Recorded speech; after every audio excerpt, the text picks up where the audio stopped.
Queridos, vamos abrir a nossa Bíblia em Efésios 6. Efésios 6, a partir do verso 10. Eu estou recebendo a minha mãe, Dona Aureneide. Sim, meu amor, minha mãe aqui, tá certo? Sou fruto das orações dela, tá bom? Aí recebendo muita honra a vida da minha mãe. Queridos, Efésios 6, a partir do verso 10. Vou esperar você achar. Por favor, não fique aí fora se você não estiver servindo. Os que estiverem servindo, somente os que realmente forem necessários, tá bom? Efésios 6, a partir do verso 10. Se conseguiu encontrar, todos acharam? Amém? O texto diz assim: quanto ao mais, sede fortalecidos no Senhor e na força do seu poder, revestidos de toda a armadura de Deus, para podermos ficar firmes contra as ciladas do diabo. Porque a nossa luta não é contra o sangue e a carne, e sim contra os principados e potestades, contra os dominadores deste mundo tenebroso, contra as forças espirituais do mal nas regiões celestes. Portanto, tomai toda a armadura de Deus, para que possais resistir no dia mau, e depois de teres vencido tudo, permanecer inabaláveis. Estais, pois, firmes, cingindo-vos com a verdade, e vestindo-vos da couraça da justiça, calçai os pés com a preparação do evangelho da paz, embrasando sempre o escudo da fé, com o qual podereis apagar todos os dardos inflamados do maligno. Tomai também o capacete da salvação e a espada do Espírito, que é a palavra de Deus, com toda oração e súplica, orando em todo o tempo no Espírito, e para isto vigiando com toda perseverança e súplica por todos os santos, e também por mim, para que me seja dada, no abrir da minha boca, a palavra, para com intrepidez fazer conhecido o mistério do Evangelho, pelo qual sou embaixador em cadeias, para que em Cristo eu seja ousado para falar como me cumpre fazer. Amém? Feche os seus olhos, vamos orar por essa palavra. Pai Santo e amado, queremos te agradecer pelos louvores aqui entoados, por cada vida, Pai, dos teus filhos que o Senhor trouxe até aqui, Pai. Te pedimos perdão pelos nossos erros, pecados. Reconhecemos a nossa necessidade em Ti, Pai. Reconhecemos que sem Ti nada podemos fazer, Pai.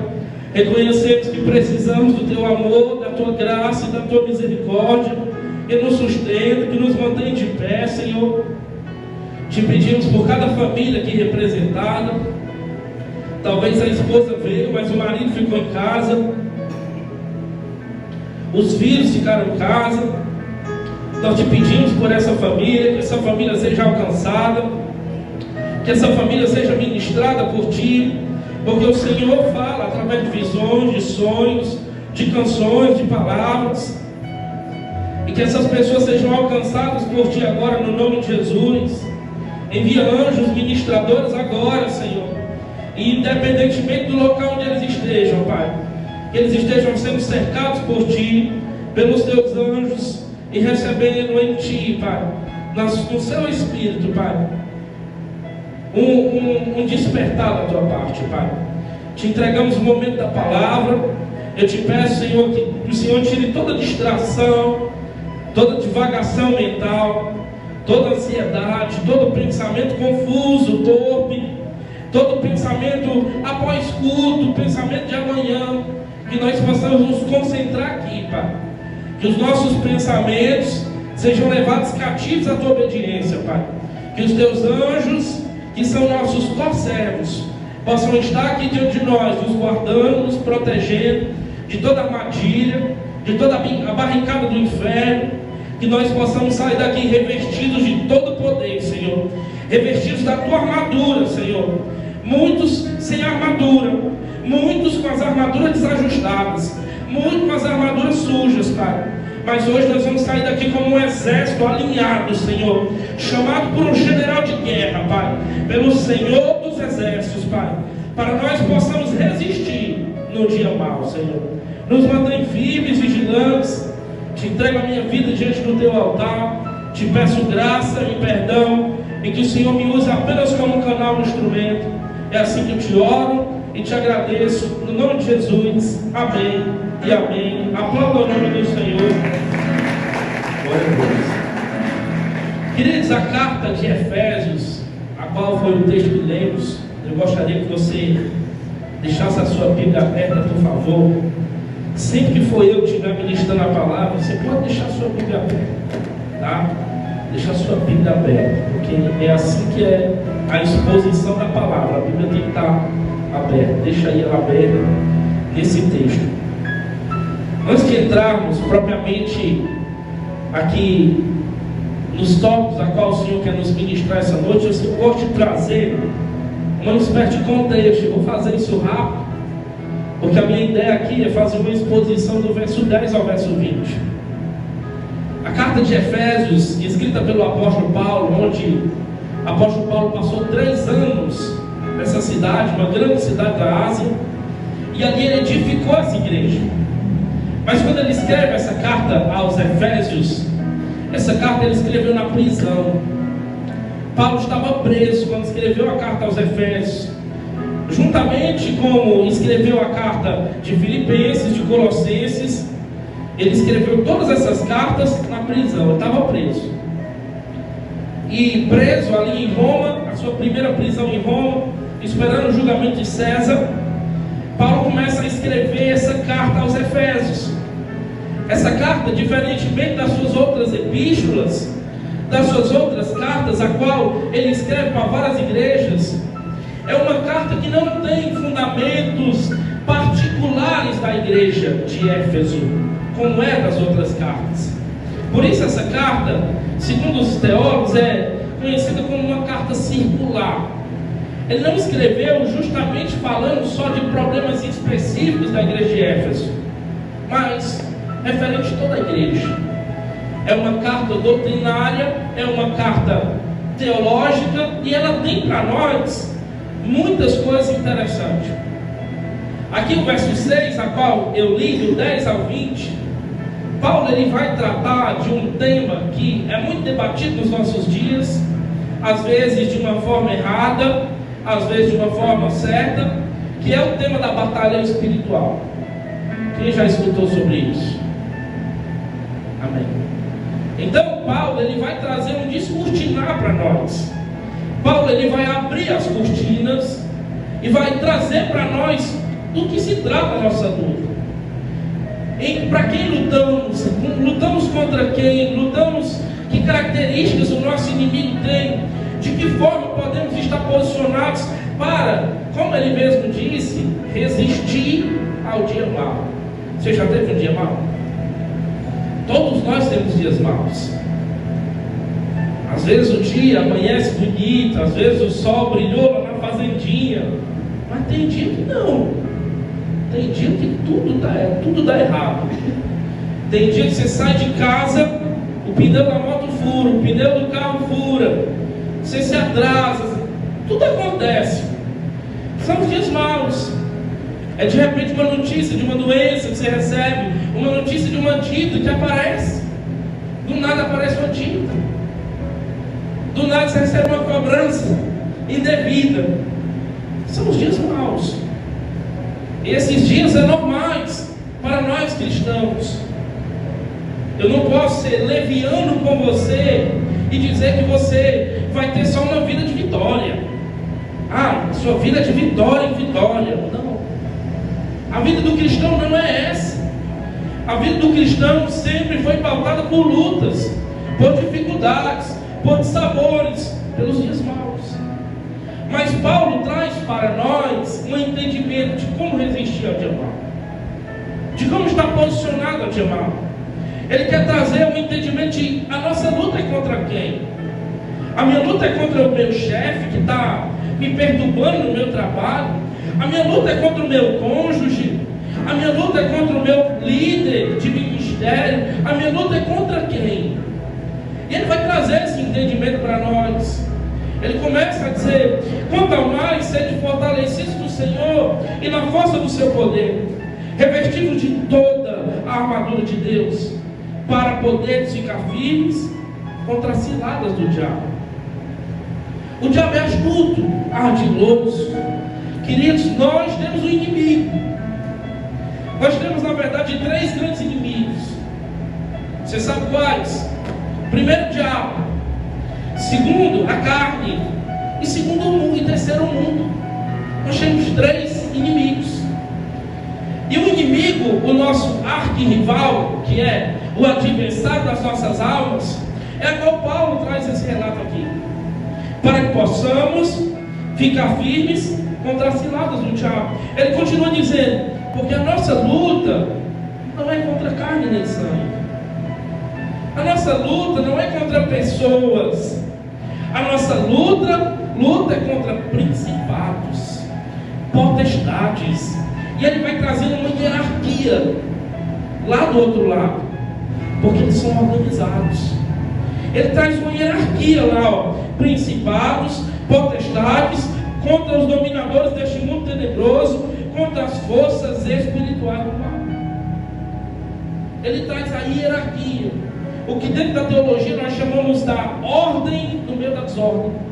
Eles têm uma ordem no meio da desordem, e é uma ordem, são organizados. A palavra de Deus chega a dizer que os filhos das trevas são mais disciplinados do que os filhos da luz. De posse dessas informações, eu gostaria de passar alguns direcionamentos aqui para vocês, em cima dessa palavra, dessa referência. Como eu já citei, a vida cristã não é um parque de diversões, nem uma colônia de férias. Vocês me escutam dizer muito isso, mas é porque é necessário. Porque tem muitos aí dizendo que venha receber vitória, venha receber isso. Não, queridos, a luta, nós temos uma luta, e a vida é esse campo de batalha minado. A gente tem que ter cuidado onde pisa, a gente tem que estar com a guarda levantada. A Ju não sabia o tema que eu ia pregar aqui, mas ela ministrou. Alguns louvores falaram de batalha, de luta, de guerra, porque Deus trabalha assim, com testificações. Então, a nossa luta não é contra as carnes nem sangue, é contra esse inimigo. Esse inimigo que não dá trégua, ele não para, ele não tem dia de descanso, ele trabalha todos os dias. Nós vivemos e travamos uma luta espiritual. Lembra como foi a peça do Jeová de si? Qual era o tema da peça? Você lembra quem estava na peça? A batalha invisível.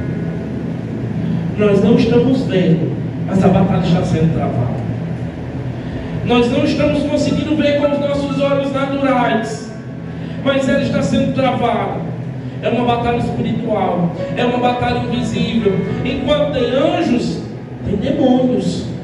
Enquanto o Espírito Santo de Deus tenta te convencer do pecado, da justiça, do juízo, tem forças espirituais demoníacas te influenciando a pecar, te influenciando a relativizar o pecado, a dizer que a Bíblia não é absoluta, a dizer que não precisa congregar e várias outras coisas. É o que nós vamos estudar hoje, os dardos inflamados do maligno, jogados sobre nós, sobre a nossa mente. E nessa luta tem 2 categorias: ou nós somos alistados no exército de Deus, ou alistados no exército inimigo. Não tem campo neutro, não tem em cima do muro. Ou você está de um lado, ou você está do outro. É simples. Amém? Tudo bem? E referente a isso, tem 2 perigos. Primeiro perigo, nós subestimarmos o inimigo. Não, pastor, isso aí está exagerado. Isso é irreal, isso é só um mito para assustar. Isso não existe de fato. E muitas pessoas incautas, neófitas, vão negando a existência do diabo, desconhecendo seu poder, desconhecendo suas armas, as suas estratégias, achando que o diabo é uma energia negativa, uma lenda. E subscrever essa posição é cair nas teias desse ardiloso e astuto inimigo. O diabo é muito mais perigoso na sua astúcia do que na sua ferocidade. Ele prefere agir com ardileza, de forma astuta, de forma pelas beiradas. E faz parte do seu jogo negar a sua identidade. Faz parte do seu jogo esconder a sua identidade. A negação do diabo é a expressão mais escandalosa do satanismo. Ele prefere que você negue ele. Ele prefere que você ache que ele não existe. Esse é o primeiro perigo. O segundo perigo é subestimar o inimigo. Eu já estive desse lado da teologia. Qual é esse lado da teologia? Aqueles que só falam do diabo. Aqueles que só falam do diabo, falam mais do diabo do que de Deus. Tudo é o diabo. Tudo espiritualiza e leva para o lado do diabo. Fala do poder do diabo, das armas do diabo, das estratégias, mais do que falam do poder de Deus. O diabo vira um protagonista. Uma dor de cabeça simples, que é resolvida com simples aspirina, foi o diabo. Foi o diabo que causou. Um pneu do carro que fura no trânsito é a artimanha do maligno. Tem momentos que sim, mas tem momentos que não. Você passou por cima de um buraco, você passou por cima de um prédio. Acontece, querido. Acontece. Tá? Então a gente tem que ter esse equilíbrio. Não podemos subestimar e não podemos superestimar o diabo, o nosso adversário. E aqueles que embarcam nessa vertente hermenêutica transferem para o diabo toda a responsabilidade pessoal. Então, ao invés de eu mudar o meu caráter, de eu criar vergonha na cara e mudar as minhas atitudes, eu digo ao diabo. A pessoa chega para mim e diz: pastor, ore pelo meu pai, ele está com espírito de adultério. E eu digo: espírito de adultério não é do diabo, é obra da carne. A pessoa tem que mudar. É responsabilidade pessoal. Então, o que tem que mudar, mude. Aí fala tanto do diabo. Você precisa mudar seu caráter, mudar os seus pensamentos, mudar as suas práticas, querido. Aí fica culpando o diabo. E negamos a nossa responsabilidade pessoal. Tem coisa que é obra do diabo, e tem coisa que é obras da carne, fruto do seu caráter ainda deformado pelo pecado dos nossos primeiros pais adâmicos. Então você tem que mudar. Você tem que se posicionar. Você vem para a igreja, você escuta a palavra é boa, você finge que não é com você, não é comigo não, mas é com você. Aí você vai adiando, procrastinando mudanças. Mude, corrija práticas. Então, quando nós embarcamos nessa vertente hermenêutica, o homem já não é mais culpado de nada, nem precisa de arrependimento. Ele é apenas uma vítima. Esse tipo de interpretação está em desacordo com as Escrituras. Amém? Vocês estão aí? Estão entendendo? Posso continuar? Amém. Não podemos confundir a ação do diabo com as obras da carne. E aqui, antes de falar contra quem devemos lutar, Paulo faz questão de dizer contra quem não é a nossa luta. Isso é outra coisa que nós vacilamos. A gente começa a atacar quem não tem nada a ver.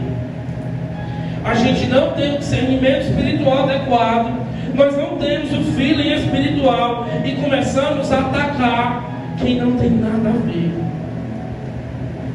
Quem também está sendo fruto desse jogo diabólico e ardiloso e astuto do diabo. E a gente vai trazendo confusão para dentro das nossas casas, confusão para dentro dos nossos casamentos, jogando palavras malditas, jogando palavras de maldição. E ele só lançando seta nas nossas mentes, os nossos escudos da fé baixos. Cinturão da verdade não tem, couraça da justiça não tem, capacete da salvação não tem armadura nenhuma. Um soldado indefeso, no meio de uma luta ferrenha, grande, onde você tem influências Então, Paulo faz questão de dizer: olha, a luta de vocês não é física, a luta de vocês não é contra pessoas, a luta de vocês é espiritual. E isso é bom nós entendermos, queridos. É bom nós termos esse entendimento, para que nós possamos parar de atacar os nossos irmãos na fé, que nós paramos de atacar o mesmo exército. Nós somos o exército que ataca o mesmo exército. Nós precisamos andar em unidade. Tem as diferenças, mas as diferenças doutrinárias e teológicas não podem nos separar na unidade de Cristo. É uma diversidade de igrejas, de dons, de ministérios, mas é a unidade do corpo. Então nós temos que ser unidos. E ali tem uma doutrina, tudo bem. Se você não se adequa a ela, procure uma igreja a qual você encontre um melhor fundamento bíblico. Mas precisamos andar em unidades, precisamos andar juntos. Você sabe o que Pedro fez com o servo do sumo sacerdote, que eu já falei aqui em outras oportunidades? Qual era o nome do servo do sumo sacerdote? Quem lembra? Quem falou? Geraldo falou: Malco. O que foi que Pedro fez? Pedro perguntou: Senhor, é para usarmos as espadas? Antes de Jesus responder, Pedro levantou a espada e arrancou a orelha direita do servo do sumo sacerdote. Vamos parar de atacar uns aos outros. Vamos parar de arrancar as orelhas uns dos outros. Vamos parar de machucar os nossos irmãos em Cristo. Vamos aprender a suportar uns aos outros em amor. Vamos aprender a levar a carga uns dos outros. Ninguém é igual a você. Ninguém é igual a você. Tem pessoas difíceis? Tem, a começar por você. Começa logo por nós, querido. Nós somos difíceis. Então, calma. Vamos ter entendimento, vamos ter maturidade. Senão a gente vai ficar se machucando. E a nossa luta não é física. A nossa luta é espiritual. Amém? Tudo bem até aqui? Então, nós somos um povo que ficamos lutando entre si, debatendo entre si. Seria uma tragédia um soldado sair para a batalha de armas em punho e muita disposição para lutar, mas não saber quem é o seu inimigo. Tem muitos de nós que não sabem quem é o nosso inimigo, e ele está agindo nos bastidores, ele está agindo, e você cai em cada seta lançada, você cai em cada armadilha que ele lança, em cada barricada que ele prepara para você. Você vai cair, porque você não tem esse discernimento espiritual, não sabe que a sua luta é contra principados, contra potestades, contra forças espirituais do mal, como Paulo escreve para nós. É um grande perigo alguém detonar suas armas sem ter um alvo certo. Por isso tem tanta gente machucada, ferida, dentro das igrejas, fora das igrejas, que estão machucados, estão feridos. A luta não é carnal, a luta não é física, a luta é espiritual. E nós temos que ter esse entendimento. Amém? Tudo bem? Então, dito isso, a guisa de introdução, falar aqui. Contra quem então é a nossa luta, pastor? Contra quem é a nossa luta? Verso 11, vamos lá. Deixa a sua Bíblia aberta, por favor.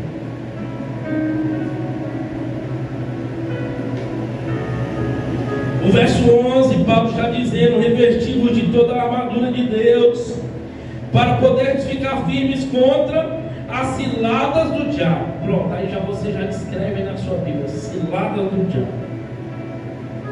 Ele continua: porque a nossa luta não é contra o sangue e a carne, e sim contra os principados e potestades, contra os dominadores deste mundo tenebroso, contra as forças espirituais do mal nas regiões celestes. Paulo está dizendo: está aqui, esse é o inimigo de vocês. O inimigo de vocês não é carnal, carnal, não é físico. O inimigo de vocês é espiritual. Esse é o inimigo de vocês.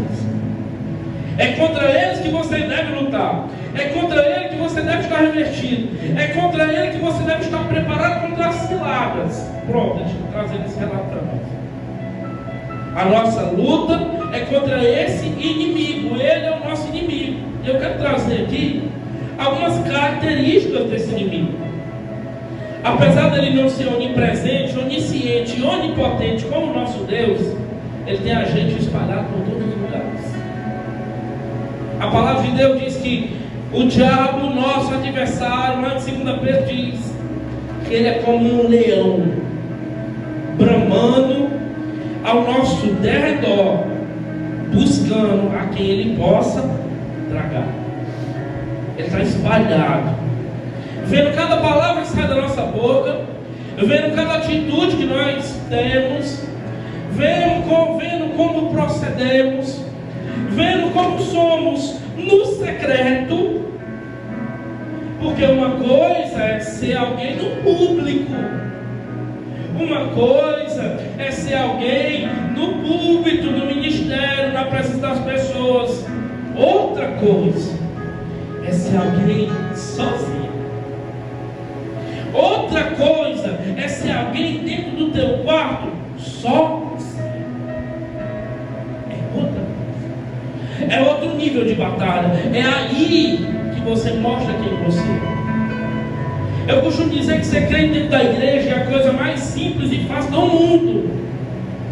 Você tem atmosfera, você tem ambiência propícia a isso. E no teu trabalho, e na tua casa, e com a tua esposa, e no trato com os teus filhos, e aonde você está, e aí como você é. Tem um autor, agora eu esqueci o nome agora, que ele diz que quer conhecer o homem de Deus, pergunte à esposa dele. Chame a esposa e pergunte: fulano é um homem de Deus? Eu ainda não fiz essa pergunta para muita gente, mas é aí que a gente sabe quem é as pessoas. Dentro da igreja é fácil. Então Paulo está trazendo esse descortinar para nós. Paulo está trazendo esse entendimento para nós, que esse é o nosso inimigo. Ele está espalhado. Em cima disso eu quero trazer algumas verdades. Primeira delas: o reino das trevas é organizado. Eles são organizados. É o que eu falei, é a ordem no meio da desordem. Eles são organizados. Paulo relata: é os principados, é os potestades, é os dominadores, é as forças espirituais do mal. Ele traz uma hierarquia. Eles têm uma hierarquia. É um demônio que é só o demônio lá do bairro, de baixo escalão. E tem os principados e potestades, que atuam a nível de continente, a nível de nação. Eles são um reino organizado. Segunda coisa, eles têm uma estratificação de poder. Paulo diz: principados, poderios, príncipes deste mundo de trevas, exércitos espirituais do mal. O que significa? Tem uma cadeia de comando. Tem aquele que manda e tem aquele que obedece. Tem aquele que tem um chefe lá e o chefe diz: faz isso, e ele faz. Eles são organizados. Eles não têm rebelião entre eles. Eles não têm confusão entre eles. Eles são organizados. Eles não lutam entre si. Eles são organizados. Enquanto nós difamamos nós mesmos, enquanto nós fofocamos uns dos outros, enquanto nós falamos uns dos outros, eles estão lá trabalhando, às vezes até dentro da igreja, plantando uma fofoca, plantando uma palavra, gerando uma discórdia. Nós brigando entre si e eles plantando para quebrar a igreja, para dividir a igreja, para gerar fofoca, para gerar desentendimento. Em Gálatas diz: as dissensões, as facções, as contendas, tudo são obra da carne. Tudo. E nós brigando entre si, e eles com uma cadeia de comando. Cabeças, subalternos, líderes e liderados. Tudo obediente. Manda fazer? Eu faço. Sem questionamento. Ah, mas falou comigo assim. Não, ele não quer saber, ele vai lá e faz. Hoje ele falou ignorante comigo. Não, ele não quer saber disso. Vai lá e obedece a ordem. Amém? Tudo bem? Terceira coisa, o reino das trevas articula-se contra quem? Contra a igreja. O reino das trevas articula-se contra a igreja. Queridos, no meu conceito só existe uma instituição que ainda defende valores bíblicos, familiares. Essa instituição é a igreja. A igreja pode ter suas falhas, a igreja pode ter suas dificuldades, mas a igreja ainda é a única remanescente contra as forças espirituais do mal. Se nós não nos unirmos como igreja, se nós não nos unirmos como pastores, se nós não nos unirmos como liderança, nós vamos ficar dando munição para o inferno e eles vão nos enfraquecer. Nós temos que trabalhar de forma estratégica. A igreja é uma instituição que luta contra as forças espirituais do mal. Nós somos uma força. O próprio Jesus chega a dizer que as portas do inferno não prevalecem. Contra quem? É contra o governo, é contra as instituições caridosas, é contra as associações beneficentes. Não, elas não prevalecem contra a igreja. É a igreja. Uma igreja de pé, uma igreja saudável, uma igreja que ora, uma igreja bíblica. Essa igreja dá trabalho ao inferno. Porque qual é o papel da igreja? O papel da igreja, o papel nosso, é retirar as pessoas das trevas, através do bandeirante do Evangelho, através de anunciando o Evangelho. Nós dizemos: ei, essa vida que você vive aí, eu conheço um homem que cura, que restaura, que transforma, que muda estações, que muda, ele dá jeito. Ei, tem jeito para você. Aí nós tiramos as pessoas das trevas e trazemos para onde? Para a luz. O papel da igreja é esse. Qual o papel do diabo, pastor? Levar o máximo de homens e mulheres para o inferno.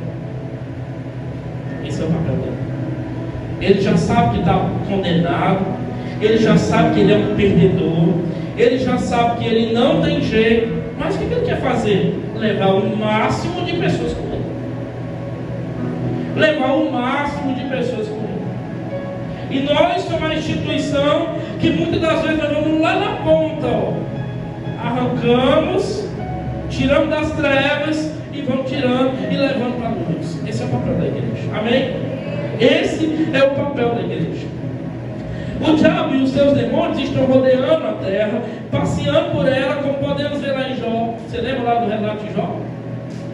Onde, num diálogo épico entre Deus e o diabo, Deus pergunta: tu vem de onde? Eu venho de passear e rodear a terra. Então ele está passeando com os seus, rodeando com os seus. Pastor, mas é muito? É 1/3 dos anjos, querido. A persuasão desse inimigo é tanta que lá no céu ele conseguiu convencer 1/3 de todos os anjos de luz e caíram e se transformaram agora em demônios. Eles estão aí espalhados, investigando a nossa vida, buscando uma oportunidade para nos atacar, uma brecha, um vacilo. Esse inimigo não dorme, não tira férias, não descansa, e ele tem um variado arsenal. Ele varia. Até um tempo atrás eu achava que o diabo só atacava da mesma forma. Mas estudando eu percebi que ele muda os métodos. Ele ataca de uma forma, se você não caiu, aí ele volta, depois ele vem e ataca de outra forma. Foi assim com Sansão, foi assim com Davi, foi assim com Pedro e vários outros. Ele tem vários métodos. Ele tem várias estratégias. E ele vai nos circuncidando, ele vai nos rodeando, ele vai nos rodeando. Usa ciladas, como o texto nos diz. O que é uma cilada? Cilada é uma coisa que está visível para nós? É isso? É isso, igreja? Cilada é uma coisa que está visível para nós? Não é. Cilada é algo que nós não vemos. Cilada é algo que, se eu não estiver atento, eu caio. Cilada é algo que, se os meus olhos não estiverem abertos e eu estiver ouvindo a voz do Espírito, eu posso cair nessa cilada. Por isso o apóstolo Paulo, lá em 1 Coríntios 10:12, ele diz: aquele que está de pé, vigie para que não.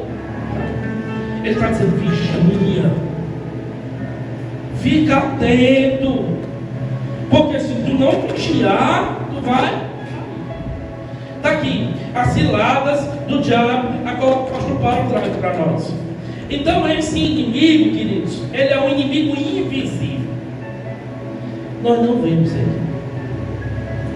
Talvez se fosse alguém visível, talvez fosse mais fácil para nós. E por isso que talvez é tão fácil a gente atacar as pessoas, né? É o que a gente está vendo. A gente se concentra na carne, no sangue. Mas o nosso inimigo é invisível. Eles são seres reais, porém eles estão invisíveis. Nós não conseguimos ver. Ele fica nos espreitando. O que foi? Estava tão bom, nem percebi. Me cortou aqui agora.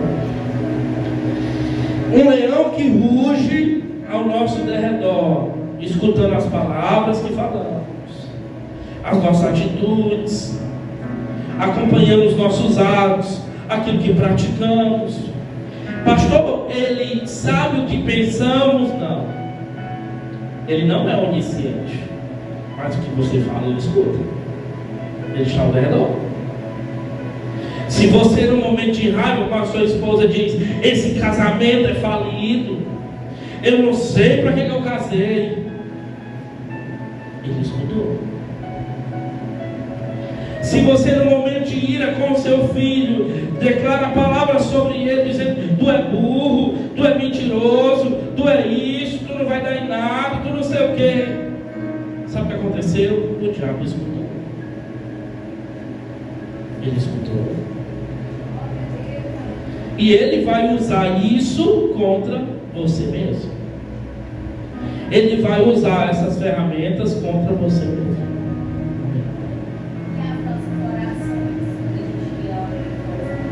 Escuta.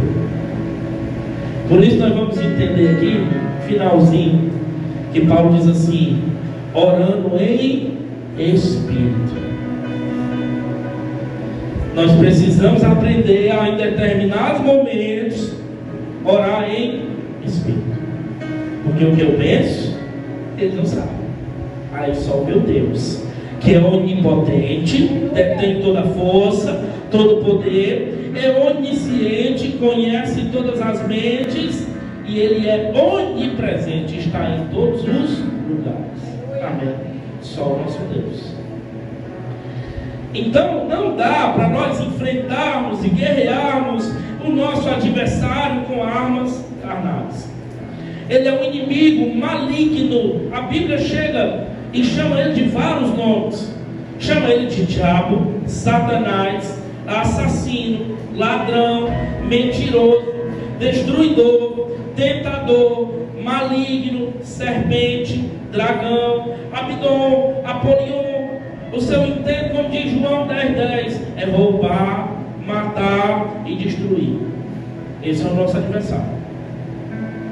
E ele é um inimigo astuto. Paulo diz: para poder ficar firmes contra as ciladas do diabo. Ele é astuto. Então ele planta cilada, planta armadilha, planta ardis contra nós, agindo de forma dissimulada, como uma serpente. Ele age de forma dissimulada, traiçoeiro. Ele disfarça-se. A Bíblia chega a dizer que ele pode transfigurar-se como um anjo de luz. Cuidado com aquilo que você vê.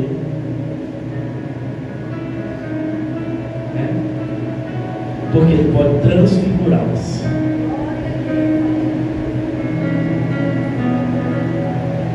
lembrei agora, não ia falar isso, mas lembrei. A pessoa perde uma pessoa querida. E aí a pessoa, eu gostaria de ver de novo, ver uma última vez, me despedir. Você vai pedindo, o diabo pode se transfigurar naquela pessoa. E aí você está vendo, não é a pessoa, é um demônio. Amém? Ele usa voz mansa e ele usa muitas máscaras. O seu objetivo é nos enganar, nos levar a duvidar da palavra, nos levar a negar a forma absoluta que é a Bíblia. Não, a Bíblia foi escrita assim, a Bíblia não sei o que, foi escrita por homens, não dá para confiar, tem tradução, tem não sei o que. Tudo pensamento da nossa cabeça, para me duvidar, para me não acreditar na veracidade da Bíblia. Pastor, escrito por 40 escritores diferentes, tempos distintos, continentes distintos, palavras distintas, dialetos distintos.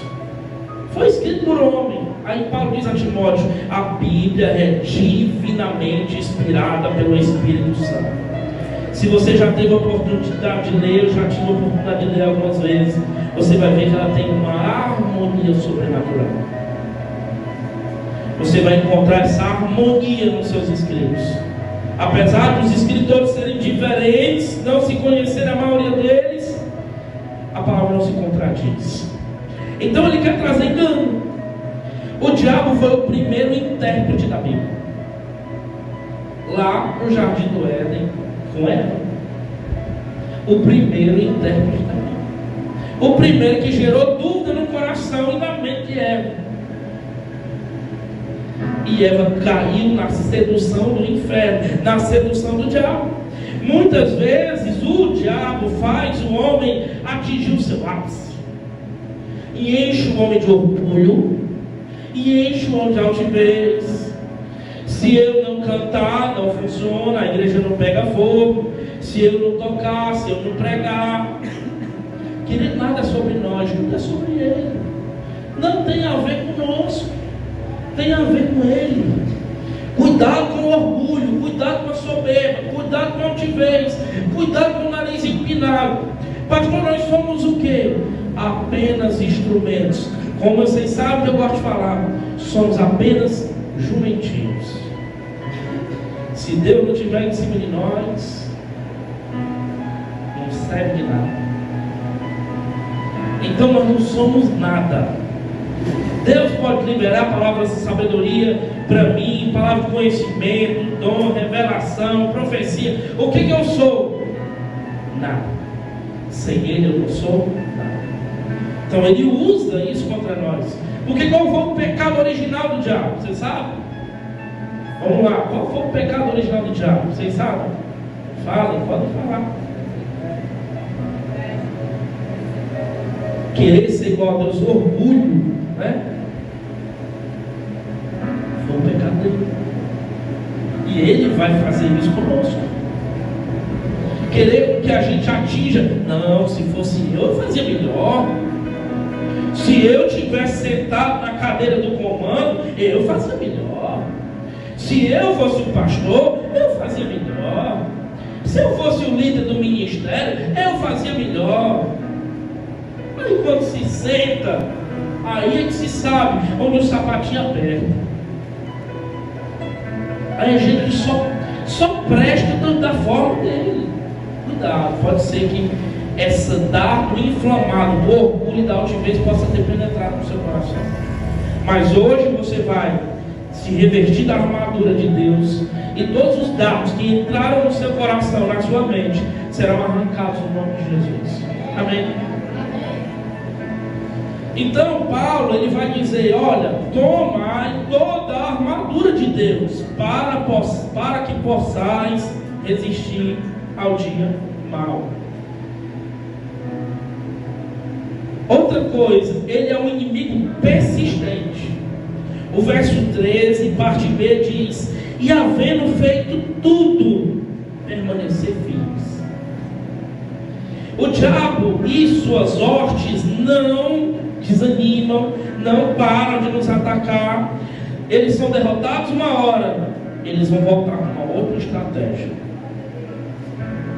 uma outra forma de nos atacar. Opa, desse jeito não consegui, eu vou tentar de outro jeito. Por isso que Paulo está dizendo, depois de vocês terem feito tudo que eu falei aqui, permaneçam firmes. Fiquem firmes. Foi assim com Jesus no deserto, onde ele foi tentado. Jesus foi tentado de várias frentes. Você lembra disso? Lá em Mateus 4, a tentação de Jesus no deserto. Jesus foi tentado porque estava com fome. Fala aí, ordena que essas pedras se tornem pães. Não foi assim? Jesus usa a mesma palavra e diz: nem só de pão viverá o homem, mas de toda palavra que sai da boca de Deus. Rebateu o primeiro ataque. Aí ele vem de novo. Ele diz assim: se tu me adorares, e leva Jesus para um cume de um pináculo, e se tu me adorares, todos esses reinos aqui eu te darei. E Jesus diz para ele: não tentarás o Senhor teu Deus. Então ele tentou a segunda estratégia e tenta a terceira estratégia. Querido, se o diabo fez isso com Jesus, imagina com você. Quantos cantores, a gente, quando vai ver um documentário, cantores pop que começaram, você vai ver onde foi começar a cantar, aí você vai ver na igreja. Começaram cantando na igreja. Deus me entregou um dom, Deus me entregou um talento. Aí o diabo fez: se tu se prostrar diante de mim, eu te darei todos esses reinos. A pessoa se seduz, e a pessoa quer, faz um pacto. Ele fez isso com Jesus, querido. Sansão foi subjugado pelos filisteus depois de vencê-los. Sansão já tinha derrotado os filisteus algumas vezes. Desistiu o inimigo? Não desistiu. Sansão estava amarrado lá no templo de Dagon, um deus, uma entidade que tinha uma aparência de um peixe e o corpo de um homem. Aqui é o rabo de peixe e o resto para cima, da cintura para cima, o corpo de um homem. Estava lá Sansão amarrado no templo de Dagon. Era o templo dos filisteus. Davi venceu vários exércitos, ao ponto de ter música para Davi. Saul venceu milhares, mas Davi venceu dezenas de milhares. Um general de guerra, um rei bem sucedido, caiu aonde? Na ociosidade do seu palácio. Às vezes nós não vamos cair no campo de batalha, nós vamos cair dentro de casa, quando nós estamos sozinhos, e as influências malignas vêm sobre nós com força. A gente não vai cair quando está no mundo, é quando está dentro de casa. Davi caiu no terraço, na sua própria casa, olhou para Betseba. Eu costumo dizer para os homens: o primeiro olhar é quase inevitável, mas o segundo é evitável.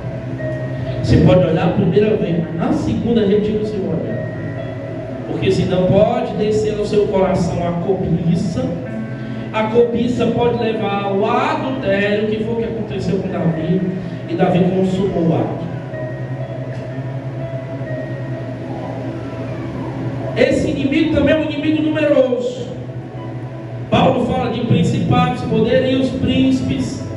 São o diabo e seus anjos tentando, roubando, matando, são numerosos. Ele é um inimigo oportunista. Ele sempre procura um novo jeito de atacar. Quando o crente deixa de usar toda a armadura de Deus, o que o diabo encontra? Uma brecha. Uma brecha na armadura. E ali ele ataca, ali ele entra, ali ele faz estrago. Por isso Paulo chega a dizer: usai toda a armadura de Deus. Não é só uma parte da armadura, é toda. Não podemos permitir que o inimigo nos encontre indefesos. O diabo e suas hordas buscam estratégia para nos atacar de súbito, nas suas ciladas, sem aviso. E aí Paulo, a partir do verso 14, ele vai listar a armadura de Deus. ele cita para nós tudo isso. Ele vai dizer no verso 14, a partir do verso 14, a partir do verso 13, na verdade: portanto, tomai toda a armadura de Deus, usem toda a armadura, para que assim vocês possam resistir no dia mau. E depois de ter vencido tudo, permanecido na palavra. Vou falar sobre isso. A nossa maior fragilidade é depois de uma vitória. Por isso Paulo está dizendo: depois de vocês terem vencido tudo, permaneçam inabalados. Aí ele continua no verso 14 dizendo: estai, pois, firmes, cingindo-vos com a verdade e vestindo-vos da couraça da justiça. Primeira armadura desse soldado: o cinturão da verdade. Tem aí a imagem, Juninho? Bota aí. Entenda, Paulo estava preso. Então ele estava vendo o soldado romano. Ele estava olhando para o soldado romano. Ele estava dando de cara no soldado romano. Então ele usou a alegoria do que ele estava vendo com a armadura de Deus. Primeira coisa que ele vai nos relatar é o cinturão da verdade. Coloca outra imagem, por favor. Que é aqui, ó, esse 2 aí, ó. Não sei se você está vendo. É o cinto. Paulo, ele vai falar, ó. Ele vai dizer: cingindo-vos com a verdade. Então ele pega o cinto e associa o cinto à verdade. Primeira arma que Paulo relata para nós: o cinturão da verdade. João 8,44, se você quiser abrir, vai falar que o pai da mentira, sabe quem é? Você sabe quem é o pai da mentira? Vamos lá, quem é o pai da mentira? Agora, dia 1º de abril se comemora no mundo o dia da mentira. É até um dia. E quem é o pai da mentira? O diabo. Então, Paulo ele está dizendo: olha, se nós queremos vencer esse adversário, nós temos que estar cingindo-vos com a verdade. Nós temos que ser um crente, um cristão que fala a verdade. Infelizmente tem muito cristão mentiroso. A verdade tem que estar nos nossos lábios. Nós temos que estar cingindo-vos com a verdade. Olha o que Paulo diz em Efésios 4, ó. Efésios 4, verso 25. Se você está com a sua Bíblia aberta, é só ver 2 páginas para trás. Ele diz assim, ó: por isso, deixando a mentira, fale cada um a verdade que está nos nossos lábios. A mentira tem que sair dos nossos lábios. Tem gente que já se acostumou com a mentira. É uma mentira pequena, pastor. É mentira. Mas é mentira. Que a mentira seja arrancada dos nossos lábios. Porque como é que eu vou estar posicionado para uma luta dessa? Falando mentira. Eu já estou indefeso. Esse cinto aqui, querido, ó.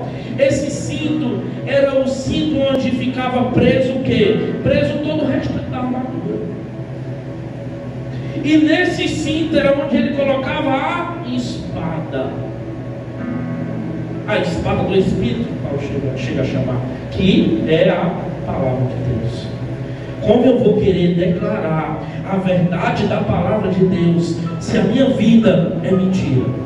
Se dos meus lábios proferem mentira? Ninguém é apto a falar e declarar a palavra usando o cinturão da verdade se há mentira nos seus lábios, querido. Isso é sério, porque Jesus, ele chega a dizer nos evangelhos que a sua palavra seja sim, sim e não, não. Percebam que Jesus, a gente acha que lá em Êxodo 20, a descrição dos 10 mandamentos, está tudo muito lindo. Jesus traz assim, ó, lá em Êxodo 20, desculpa Moisés, na lei mosaica diz: não cobiçarás. Aí Jesus vem para o Novo Testamento. Preste atenção aqui, por favor. Jesus vem para o Novo Testamento. Aí sabe o que Jesus diz? Aquele que olhar para a mulher com cobiça já adulterou. Ele eleva o nível das coisas. Agora não é só mais a religiosidade, não é só mais o legalismo da lei. Agora é a prática da vida. Ninguém faz isso, querido. Por isso ele diz assim, ó, que dos vossos lábios saiam sim, sim, ou não, não. E ele continua, o que passa disso é o quê? É de procedência maligna. E a gente trata isso com leviandade, a gente trata isso como comum.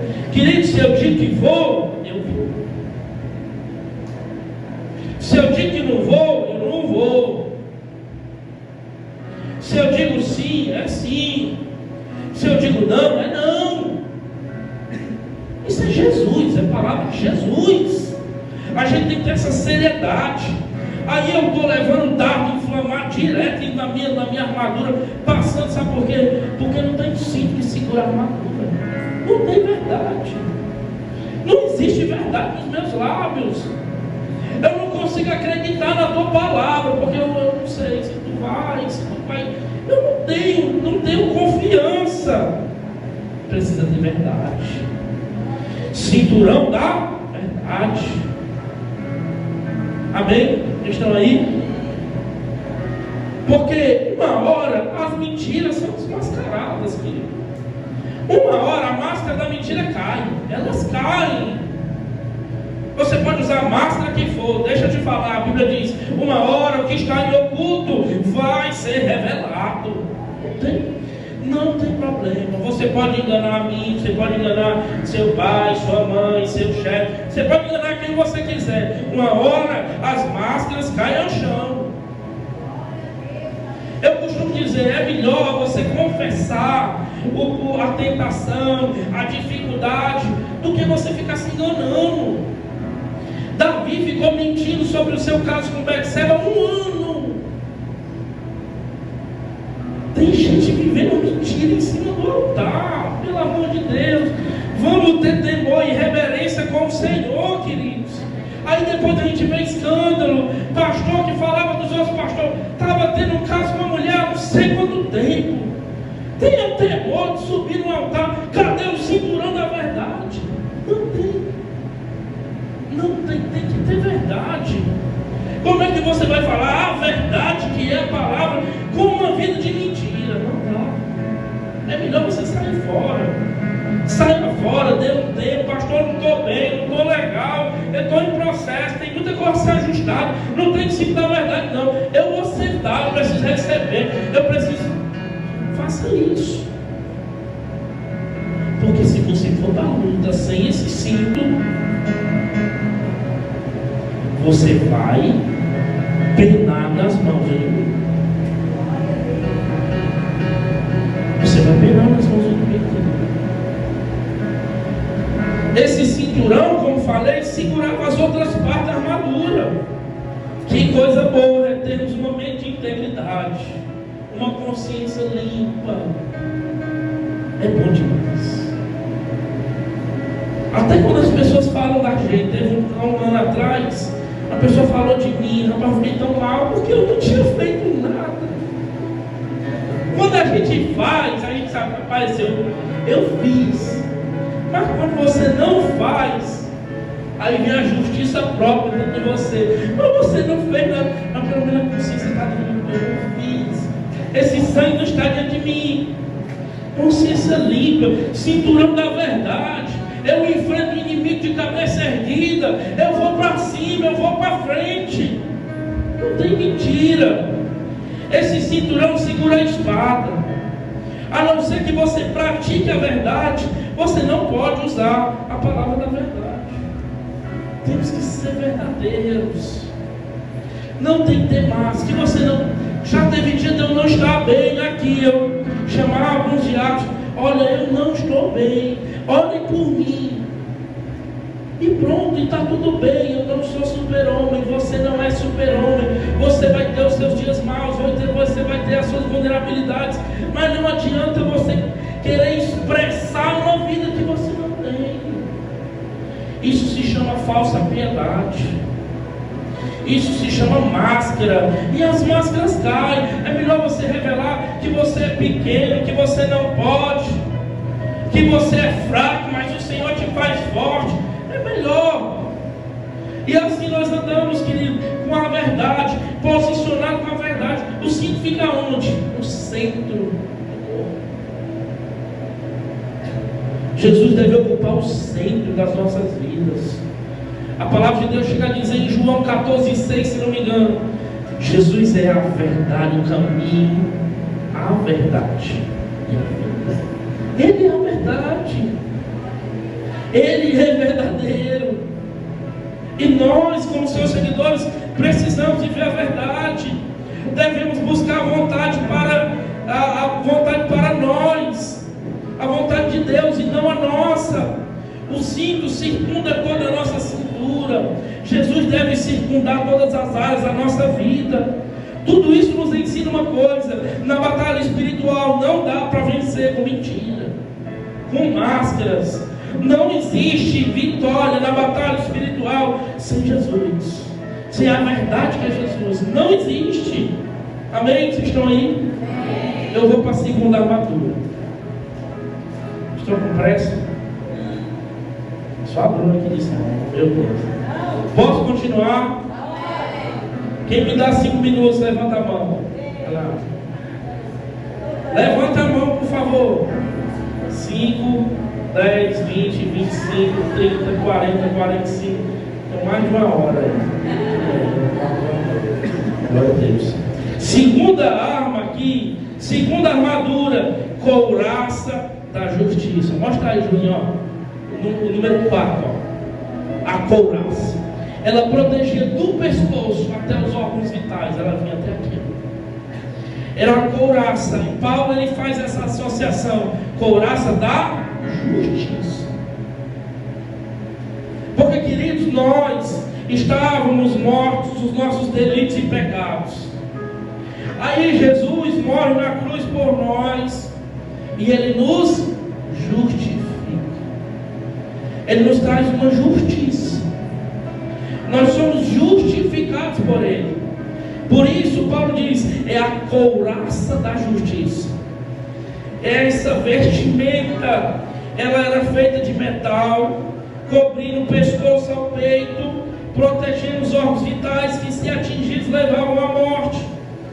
Romanos 5,18 diz: consequentemente, assim como uma só transgressão, a de Adão, resultou na condenação de todos os homens, assim também um só ato de justiça resultou na justificação que traz vida a todos os homens.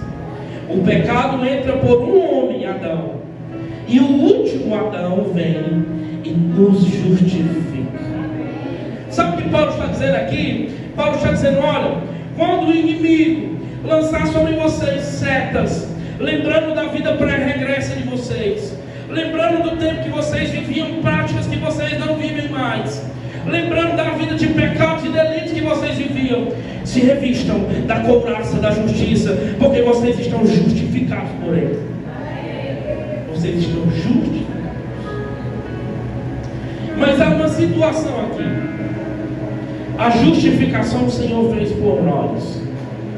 Ele já fez esse ato único por nós e só bastou uma vez. Mas tem uma outra coisa que nós precisamos viver. Sabe o que é? A santificação. A santificação é um processo diário, contínuo. Se eu, justificado e vestido com a couraça da justiça, não estiver vivendo uma santificação diária, eu vou abrir brecha na minha armadura. Por isso, queridos, o que Jesus fez era o mais difícil. Ele nos justificou, Ele esvaziou de si mesmo, pagou um preço de sangue, Ele nos justificou. Agora nós temos que viver a santificação diária. Todo dia a gente vive essa santificação. Ah, pastor, mas eu sou pecador. Todos somos, queridos. Mas uma coisa é pecar e outra coisa é viver na prática do pecado. Pecar original é errar algo. Então em algum momento eu vou errar o alvo. Eu pequei. 1 João chega a dizer que aquele que diz que não tem pecado é mentiroso. Nós somos pecadores. Mas nós não podemos viver na prática do pecado. Amém? Então a justificação anda junta com a santificação. Então aí é a armadura da couraça, representando nossa vida devota, nossa vida santa, nossa retidão moral, a justiça de Cristo sobre nós. E assim, se tivermos com essa couraça, Paulo chega a dizer aos romanos: nenhuma condenação há para aqueles que estão em Cristo Jesus. Eu estou revestido pela justiça de Cristo, pela couraça da justiça. Terceira arma que Paulo trata é os calçados do Evangelho, que é as botas aí. Esses calçados, eles tinham uma espécie de trava, como se fossem chuteiras, eles tinham umas travas. Eles andavam em vários tipos de terrenos, então eles tinham que estar bem firmados no chão, tinham que estar com seus pés bem firmes, bem posicionados. Nós não podemos, diante das batalhas, ter os nossos passos escorregadios, andar em caminhos tortuosos. Os nossos pés têm que estar firmes, e nós temos que estar calçados com os pés da preparação do Evangelho da Paz. Qual é a nossa missão como soldado? Eu resgatar outros que estão ali, padecendo. Então está lá, o soldado está padecendo, sem armadura, o inimigo fazendo o gato sapato dele. O que é que eu faço? Eu vou anunciar o Evangelho da Paz. Eu vou rapidamente anunciar, calçado com esses sapatos, com essas sandálias, anunciar o Evangelho, declarar que Jesus salva, que Jesus restaura, que Jesus transforma. É isso que está firmado com esses calçados. Precisamos ter pés velozes para anunciar o Evangelho. Em quarto lugar, Paulo fala sobre o escudo da fé, verso 16, verso 15 diz: calçai os pés, uma preparação do Evangelho da Paz. Verso 16: embraçando sempre. Então está aqui, o escudo. Está vendo como ele era grande? Se dizem que era 1,60 m por 70 de centímetros aqui. Eles colocavam a mão por trás aqui, ficavam posicionados.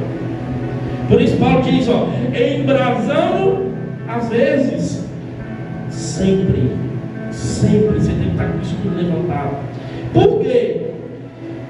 Com o qual podereis apagar todos os dardos inflamados do maligno. Tem aquela outra imagem? Coloca aquela outra imagem para mim.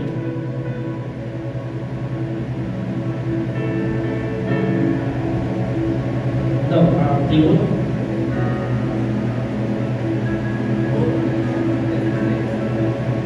Tinha outra que eu acho que eu esqueci de passar.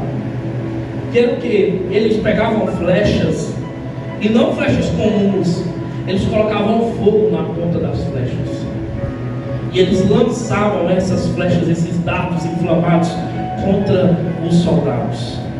Por isso que Paulo chega a dizer: dardos inflamados do maligno. Por que muitas vezes essas influências demoníacas entram na nossa mente? Porque o escudo está baixo.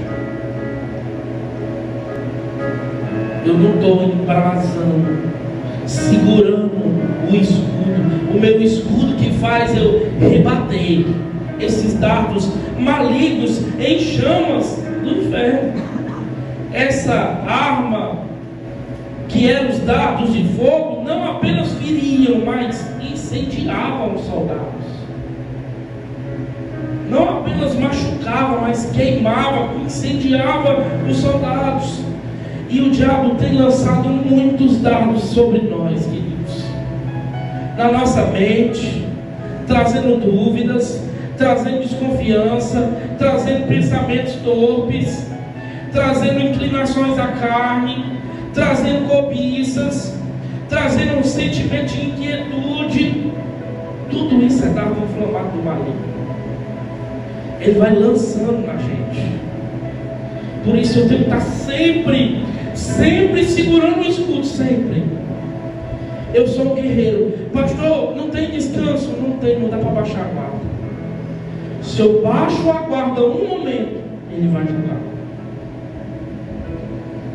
Às vezes a gente deixa de vir para um culto, a gente deixa de fazer o nosso devocional em casa, a gente vai querendo ou não baixar a guarda. a gente vai desanimando, tirando as armaduras, ficando indefeso, e esses dardos penetrando no nosso coração e na nossa mente. Quinta-feira, para quem estava lá no evento que a gente fez, a conferência aqui dos líderes, o profeta americano falou muito de quê? Quem estava lá? Muito do coração. E eu já tinha ministrado sobre isso. Nós precisamos guardar o nosso.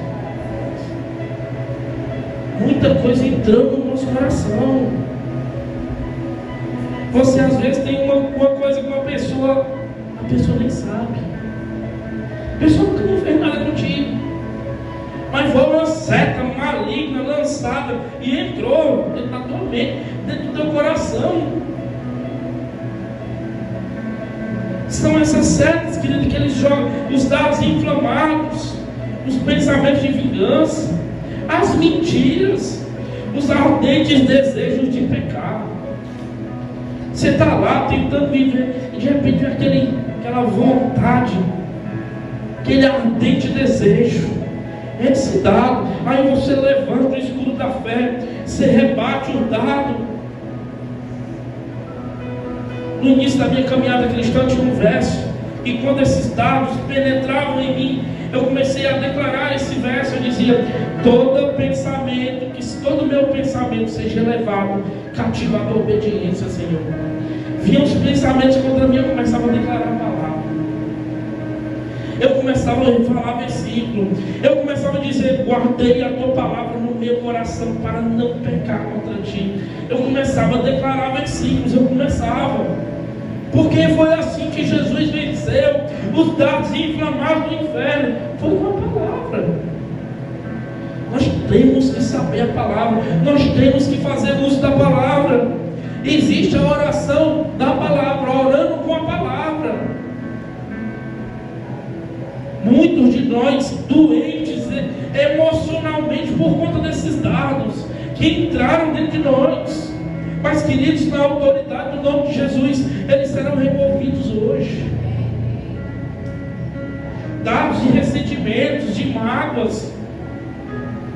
A sua luta não é contra carne nem sangue, é luta espiritual. Que todo dado seja tirado, que o seu coração seja limpo. Que coisa ruim andar com o coração todo pesado, angustiado. É ruim, querido, é péssimo andar assim. Que o nosso coração possa ser limpo, porque dele procede todas as fontes da vida.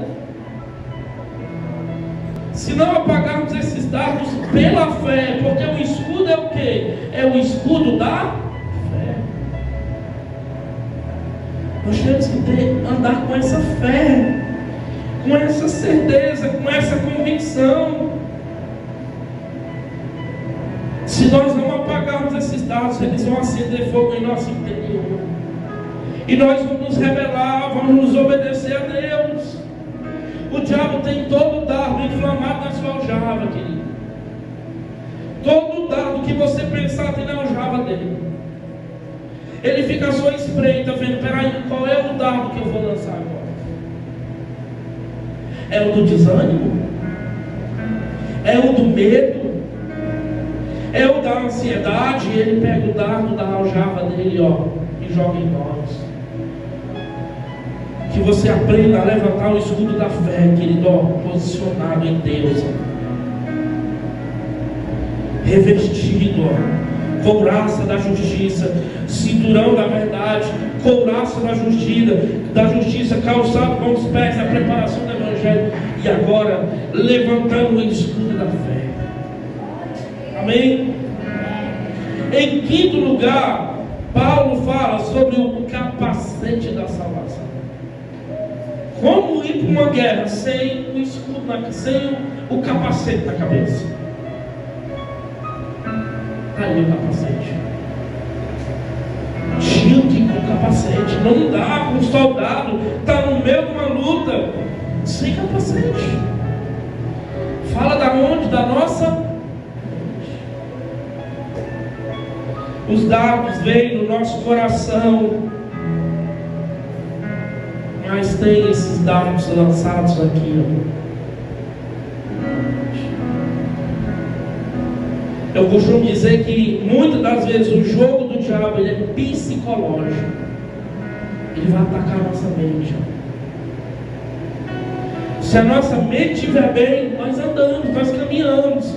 Mas se a nossa mente estiver cheia de coisas nocivas, a gente começa a paralisar, a gente começa a desanimar. Por isso nós precisamos colocar hoje o capacete da salvação, protegendo a nossa mente, protegendo a nossa cabeça de todo pensamento torpe. Paulo diz aos Filipenses: pensai naquilo que é bom, pensai naquilo que é íntegro, pensai naquilo que é honesto. Tem gente pensando muita bobeira. Paulo também diz aos Romanos: sejam renovados e tenham uma renovação da vossa mente. No grego, a metanoia. Uma metanoia, mudança de mente. Esses pensamentos do mundo mundano precisam ser retirados. E a gente precisa fazer uso desse capacete, porque Satanás vai atacar a nossa mente. Outra coisa, a falta de conhecimento, querido. Nós vivemos um tempo onde tem muitos cristãos que precisam passar por um abibilhamento. Não é nem pelo avivamento, não, é pelo abibilhamento. O cristão precisa ler mais a Bíblia. Paulo diz a Timóteo, seu filho na fé, diz: maneje bem a palavra da verdade. Como eu vou rebater os dardos inflamados do maligno se eu não sei usar? Martinho Lutero, se eu não me engano, na Charles Spurgeon chega a dizer: leia muitos livros, mas faça da Bíblia o seu lar. A Bíblia, que tem que ser o nosso fundamento. Nós temos que ler a Bíblia diariamente. A nossa mente renovada pelo conhecimento. Osés chega a dizer: o meu povo perece porque lhe falta conhecimento. Precisamos ter uma mente controlada por Deus. Precisamos dar valor ao conhecimento da palavra. Precisamos ser crentes que estudam a Bíblia, para não cedermos às propostas sedutoras do diabo. E em sexto lugar, Paulo fala sobre a espada do Espírito, verso 17. Tomai também o capacete da salvação e a espada do Espírito, que é a palavra de Deus. Todas essas armaduras aqui: o cinturão da verdade, a couraça da justiça, os pés com a preparação do evangelho da paz, o escudo da fé, o capacete da salvação, todas elas são armas de defesa. Todas. Agora Paulo vai dizer: façam uso da espada do Espírito. Essa daqui, ela tanto é usada para defesa, mas ela também é usada para ataque. A espada do Espírito, e Paulo completa, que é a palavra de Deus. Você maneja bem a palavra de Deus? Você manuseia bem a palavra de Deus? Ou você é o crente que, se eu disser, abra aí Obadias, você fica perdido? Abra aí Filemon, você fica perdido. Abra Abacuque.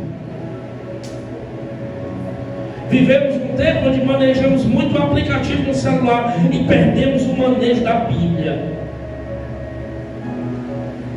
Perdemos o manejo da espada aqui, ó. A Bíblia nós precisamos manejar bem, querido. Nós já estamos terminando o mês de março. Como está o seu manejo da palavra de Deus? Como está as suas leituras bíblicas? Como está o seu tempo de intimidade com Deus através da palavra dele? Como está? Como está? Não, pastor, a minha vida é muito corrida. De todos é, querido. Não é só fruto seu, não é só você, não. Ah, eu trabalho, eu tenho filho, eu tenho isso. Bem-vindo ao time. Bem-vindo. Aí por isso nós não vamos ler a Bíblia. Por isso eu não vou usar a única arma que eu posso usar usar para atacar. Nós precisamos fazer isso. Paulo diz: e usem a espada do Espírito, que é a palavra de Deus. Só vamos vencer os ataques do diabo se soubermos usar a Bíblia. Se Jesus não conhecesse a Bíblia, como ele tinha rebatido aos ataques do diabo? Como? Tem que saber. É pela palavra que nós saqueamos o reino das trevas. É pela palavra que os cativos são libertos. Efésios chega a dizer: a palavra de Deus é poderosa, é viva, é eficaz. A palavra de Deus é espada que discerne juntas e medulas. A palavra de Deus é espada.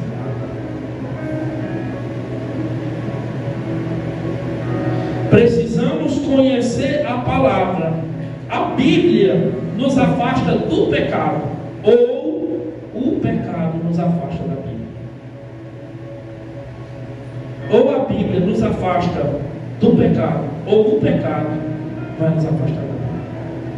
Já escutei relatos assim: a pessoa está em pecado, está desanimada. Primeira coisa que deixa de fazer, deixa de ler a Bíblia.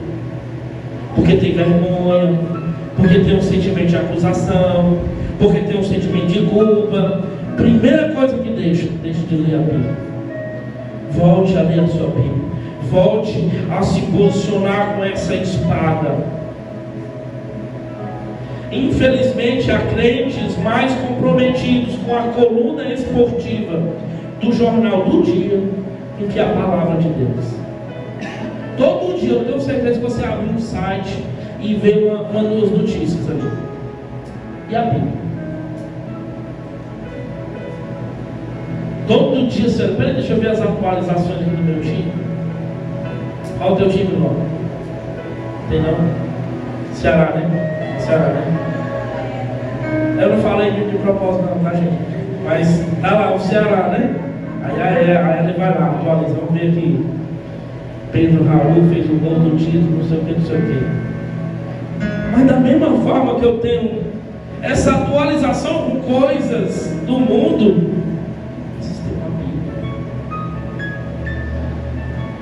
por último, Paulo fala de 6 armas.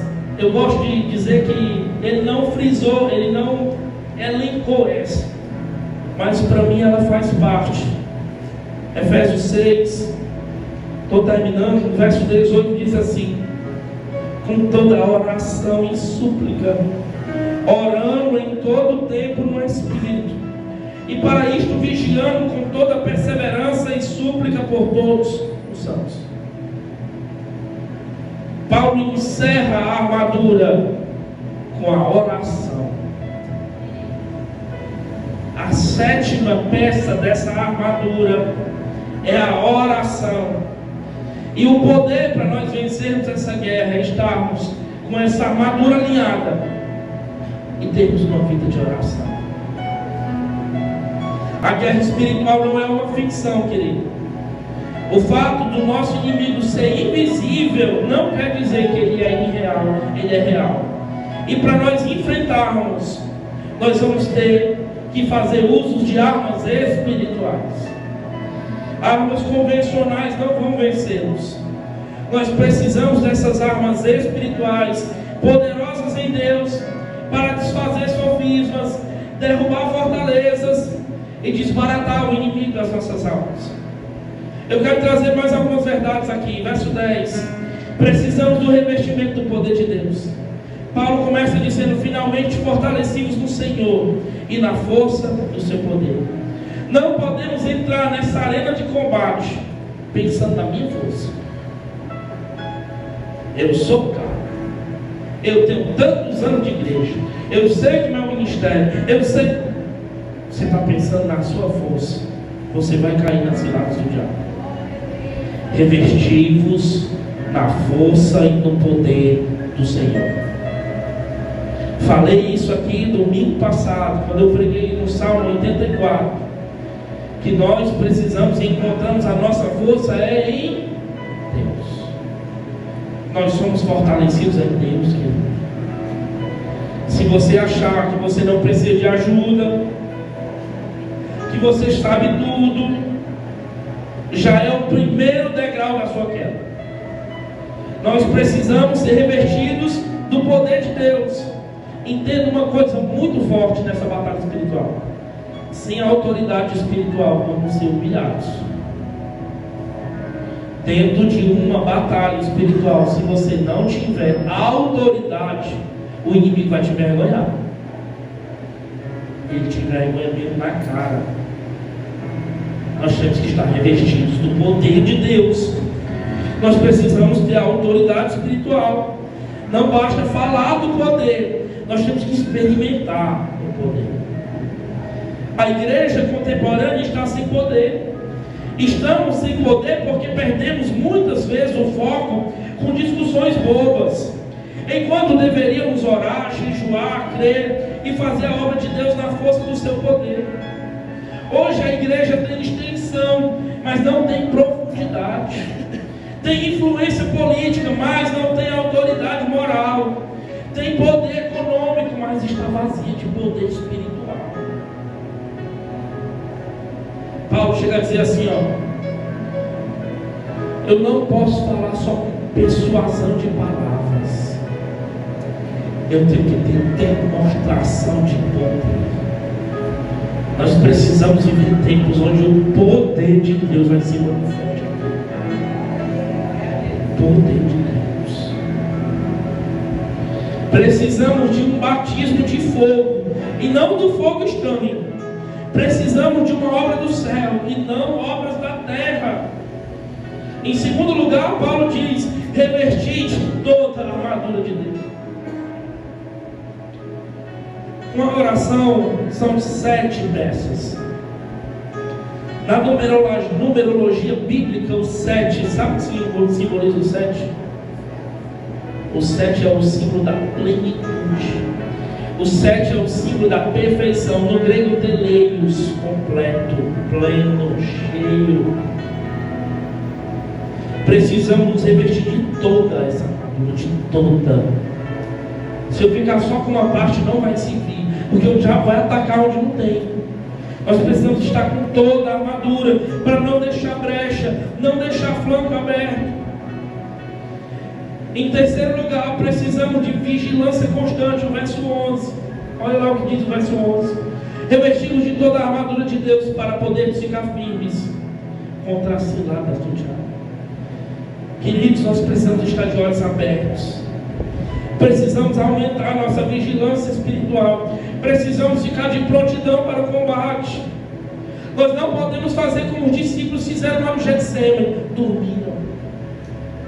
Tem muita gente dormindo. Nós precisamos acordar. Paulo diz assim: desperta, ó tu que dormes. Possamos ser despertados, queridos. Que possamos sair da apatia espiritual. Possamos ser revigorados na força e no poder de Deus. Precisamos levantar as nossas armas de novo.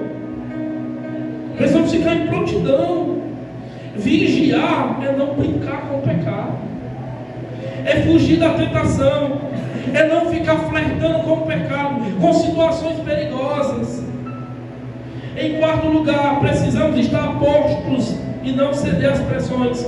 Paulo diz: para que possais resistir no dia mau. Tem gente que, por não estar atento, corre o risco de ficar revoltado, amargurado com Deus, por conta do dia mau. Por falta de discernimento espiritual, fica zangado com as pessoas, desanimado espiritualmente e até decepcionado com Deus. A luta é espiritual. Você não está vendo, está dormindo e ainda pode estar com Deus. Em quinto lugar, precisamos continuar atentos mesmo depois de uma vitória. Paulo diz: e havendo feito tudo, permanecer firmes.